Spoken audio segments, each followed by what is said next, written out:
La Bataille de Nieuport, 1600 Live Victus magazine game. Based on the Ben Hull design Paris faut bien une messe.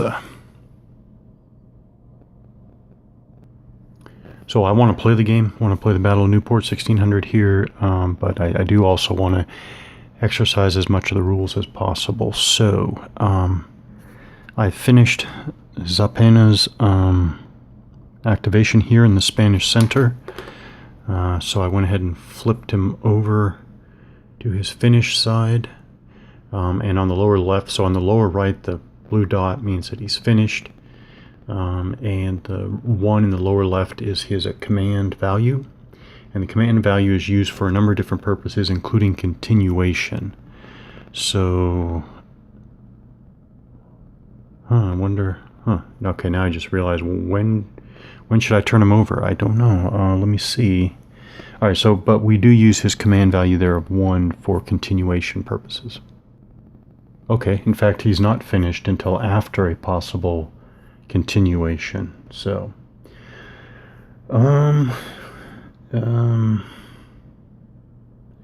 okay, yeah, continuation attempt. The activated wing, which is still activated, may attempt to continue, that is, go again. If it succeeds, it will go back to step A, which is the preemption.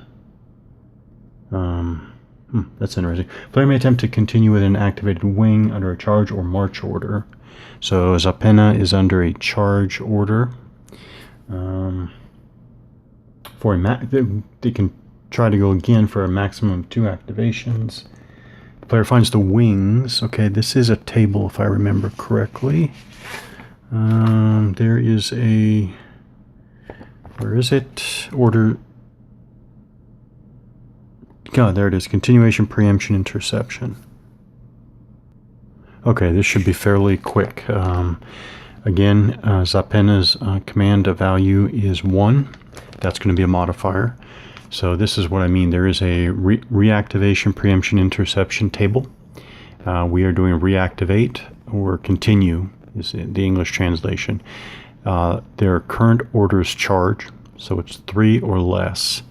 The modifiers are subtract the wing commander's command value, so that's -1.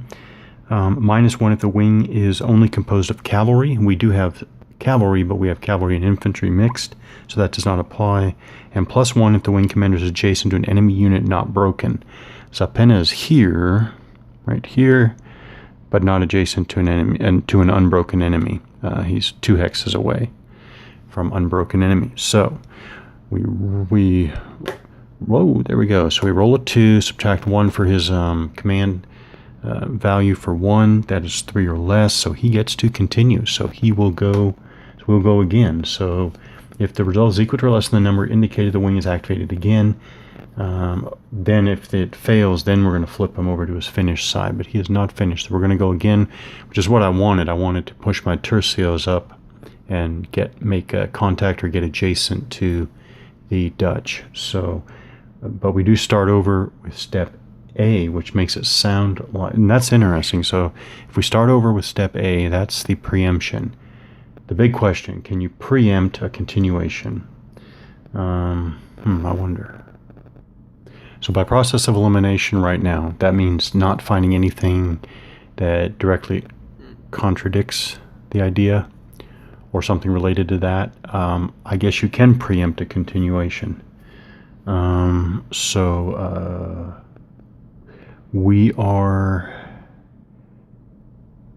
Would we do that? You know, why would,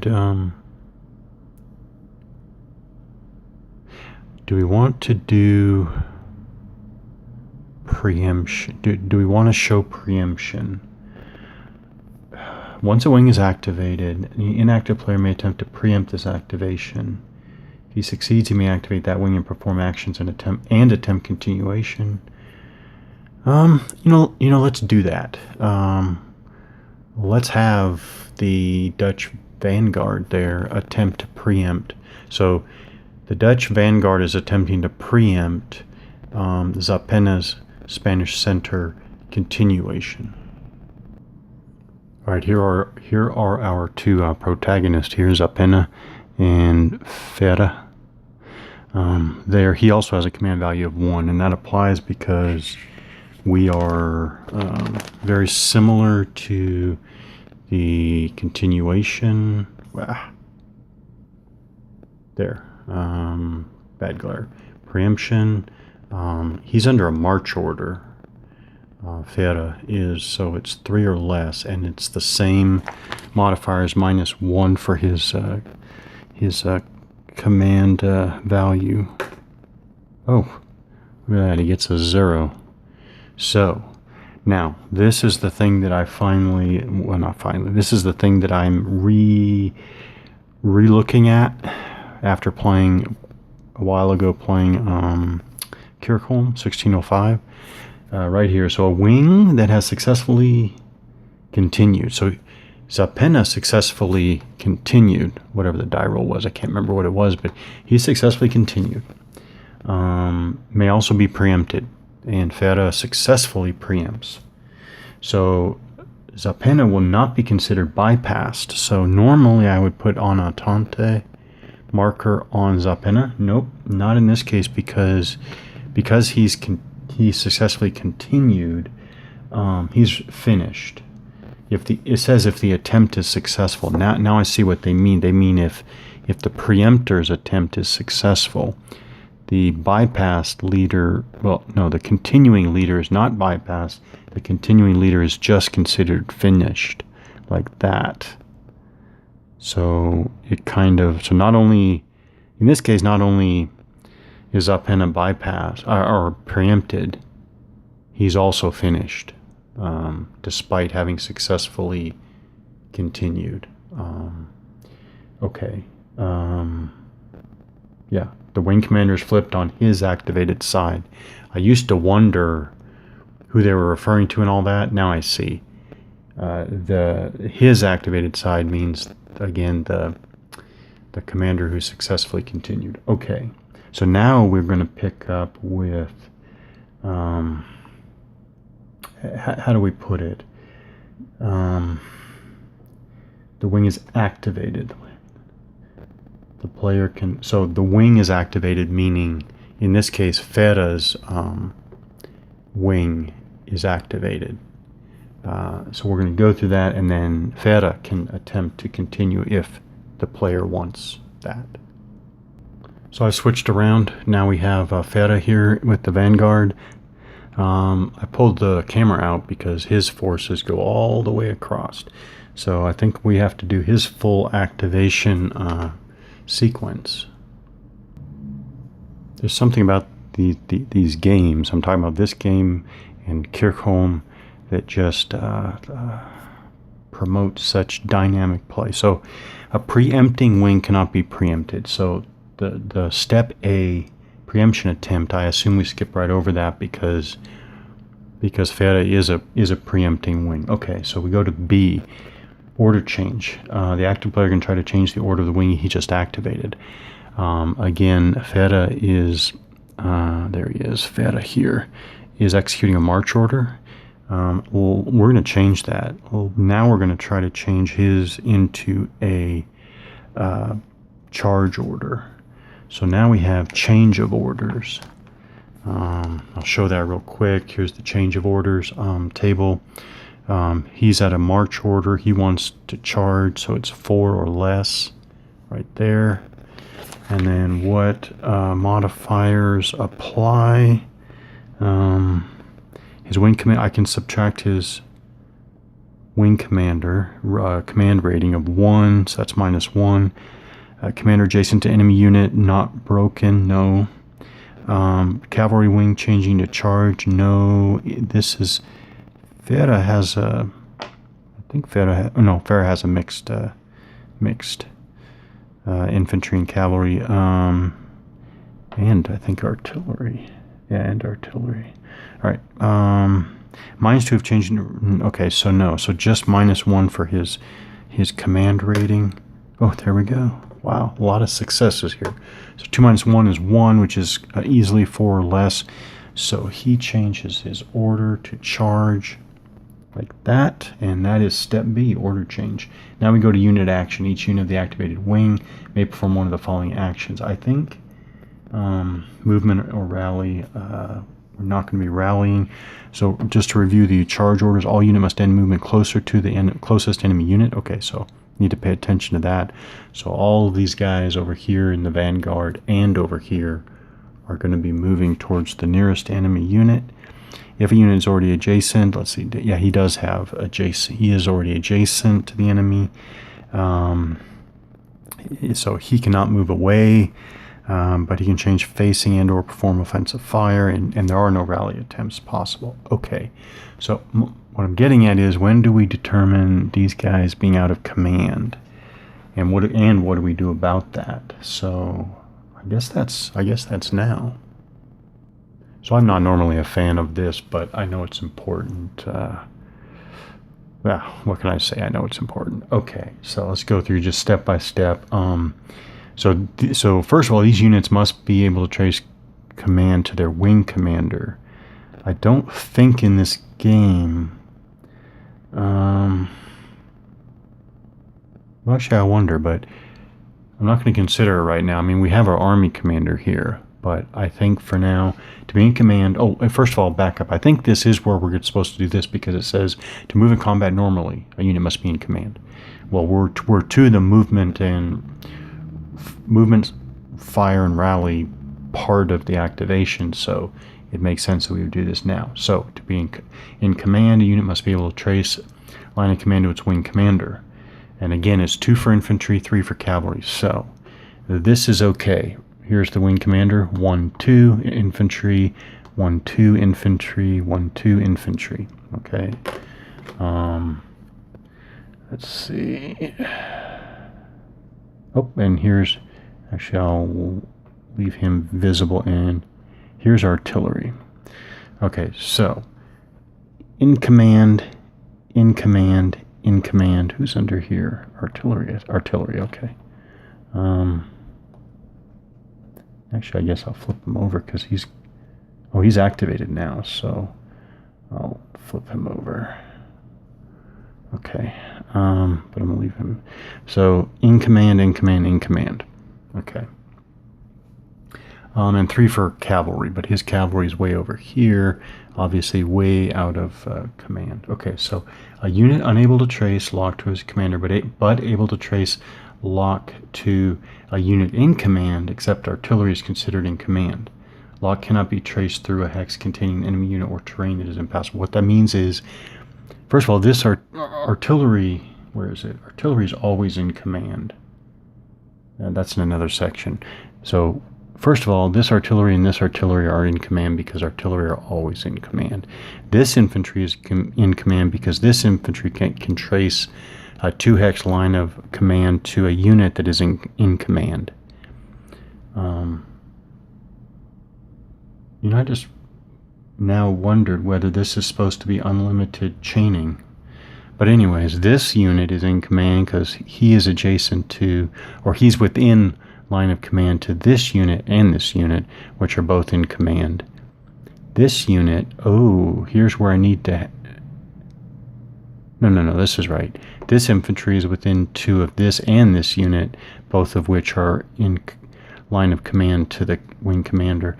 But here, can I chain this unit to this unit to this unit to the wing commander? Okay, so I wonder, with my interpretation, I don't think it's going to be very often that units are going to be out of command, because I'm going to take a strict literal reading of the rules. So these cavalry are all in a line, and this unit is within 3 hexes of this unit, that's within 2 hexes of this unit, that's within 2 hexes of this unit, that's within 2 hexes of this unit, that is within line of command to the wing commander. So basically, because of the checkerboard and line arrangement of Ferre's units here, I'm taking them all to be in command, which is interesting. I don't see why to not do that, given the brief. That's the only sentence. A unit unable to trace a line of command to its commander, but able to trace a line of command to a unit in command except artillery, is considered in command. That's it. So that implies unlimited chaining. Okay. And given the dimensions of this battlefield and scope of the battle, in terms of army size, I'll find it interesting when any unit goes out of command.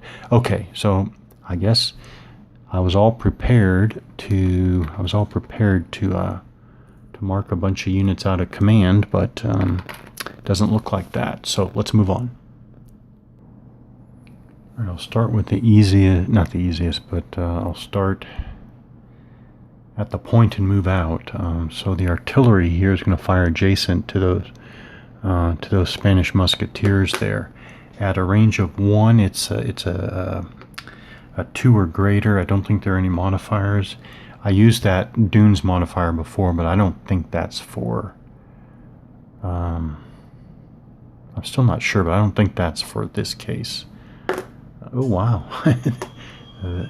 They miss. Okay, so I know he's flipped over because he fired defensively. Now he fired offensively in the same turn. So he's done. So I flip him over. Now I might as well fire with the infantry there, the Dutch infantry there. And by Dutch, I mean Dutch organization, Dutch type. That's the N again, the Netherlanders infantry. So they'll fire at the adjacent musketeers.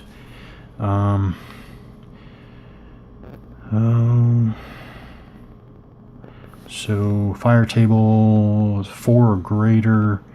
This is not defensive infantry, fire and cavalry. Oh, they can spend 2 MPs.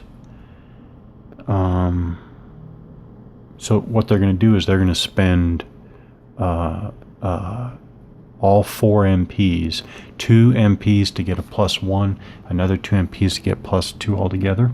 So now they have +2. It's not a flanker rear attack. So it what was it? +2, no terrain modifier. So +2. Okay, 5 + 2 is 7. So 7, they needed 4 or greater, so the difference is 3. So the musketeers there have to do a morale check with +3. Oh, and they roll a 1. They roll a 1. +3 is 4. Oh, that's easily, they easily make their morale check. Okay, so that they're done. Let's see. Okay, we're gonna go like this. We're gonna keep up the action here. So it's 1, 1 and 2. And when they go there adjacent to the musketeers are going to do defensive fire. I think it's just even. So they are musketeers. Musketeers need a 4 or better.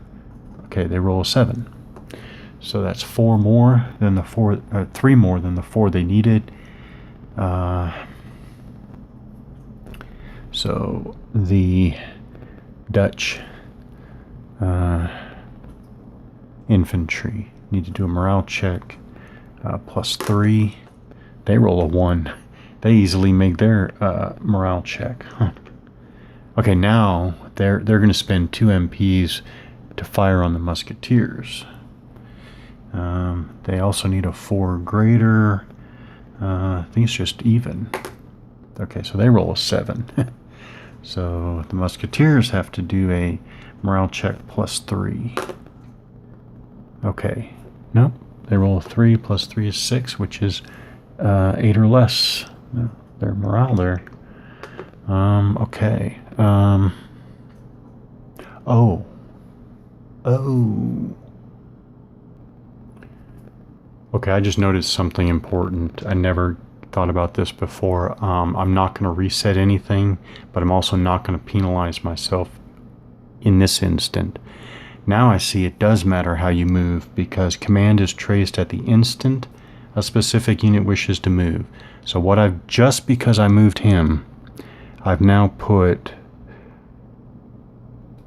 all of these guys out of command, and that would take place instantly. So I'm not going to do that. So I'm gonna continue on here, but yeah, I'm not gonna. So yeah, I would want to move my units in such a way that they don't put each other out of command.